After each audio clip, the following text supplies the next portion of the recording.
নমস্কাৰ বন্ধু বান্ধৱীসকল, কি খবৰ সকলোৰে? আশা কৰোঁ সকলোৰে খবৰ ভাল আৰু আপোনালোকৰ আশীৰ্বাদত আমাৰো ভাল। আজি এটা নতুন ভিডিঅ'লৈ আপোনালোকক সকলোকে স্বাগতম জনাইছোঁ। আশা কৰোঁ ভিডিঅ'টো শেষলৈ চাই থাকিব। আমি এতিয়া ক'ত যাই আছোঁ, কি কথা, আপোনালোকে ভিডিঅ'টো শেষলৈ চাব, এতিয়া গম পাব। আমি এতিয়া আহি পালোঁ গাঁৱৰ মন্দিৰত। আজি যিহেতু বুদ্ধ পূৰ্ণিমা, আমাৰ গাঁৱত হোমযজ্ঞ কৰে। আজি দিনটো লঘোণে আছোঁ আৰু সেৱা কৰিম এতিয়া। আৰু মাও আহিছে, গুণুমা, আবু গোটেইকেইটা আহিছোঁ সেৱা কৰিব। আৰু এইখন হৈছে ভেল, আৰু এইখন গাঁৱৰ ৰাইজে মিলি ধুনীয়াকৈ সাজাইছে। আৰু এই টিহু নদীটোত সকলো নীতি নিয়ম আৰু সকলোৱে সেৱা কৰি ভেলখন ভাহি দিয়ে। এই পৰম্পৰাটো বহু বছৰ চলি আহিছে আৰু ইয়াত কণী, পাৰ এইবিলাক দি কিনে নদীত উটুৱাই দিয়ে। আৰু আপোনালোকে ভিডিঅ'টো শেষলৈ চাই থাকিব।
খাবা মানে মনুবা ক'ত ভিডিঅ' কৰা ভিডিঅ' কৰা আগে যাওঁ সহায় দি দিব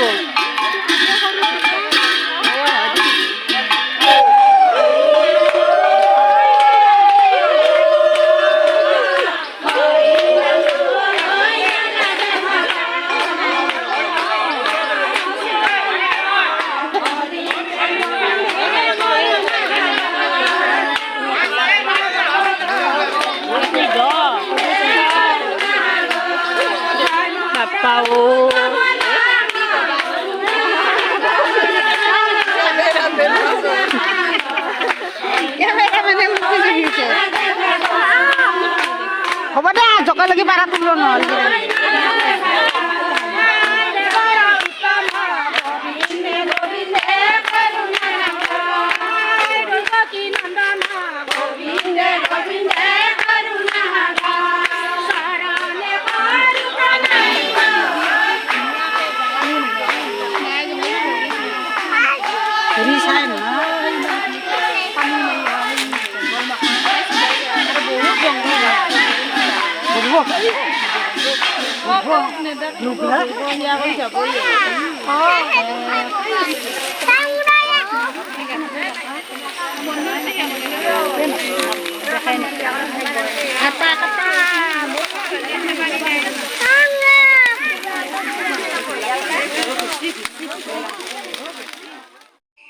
বন্ধু বান্ধৱীসকল আমি দীপৰা মন্দিৰতে ভাত তাত খালোঁ খাই কিনে আহিলোঁ এতিয়া ৰাতি 7:30 বাজিছে এতিয়া আমাৰ গাঁৱৰে বেলেগ চুপা এটা তাতে বুদ্ধ পূৰ্ণিমা হোমযজ্ঞ কৰে তাতে নাগৰাৰ নাম চলি আছে আমি এতিয়া নাগৰাৰ নাম চাব যাম আপোনালোকে ভিডিঅ' চাই ভাল পালে লাইক কৰিব কমেণ্ট কৰিব শ্বেয়াৰ কৰিব আৰু ছাবস্ক্ৰাইব কৰিব আজিলৈ ইমানে নতুন এটা ভিডিঅ'ত লগ পাই আছোঁ ধন্যবাদ।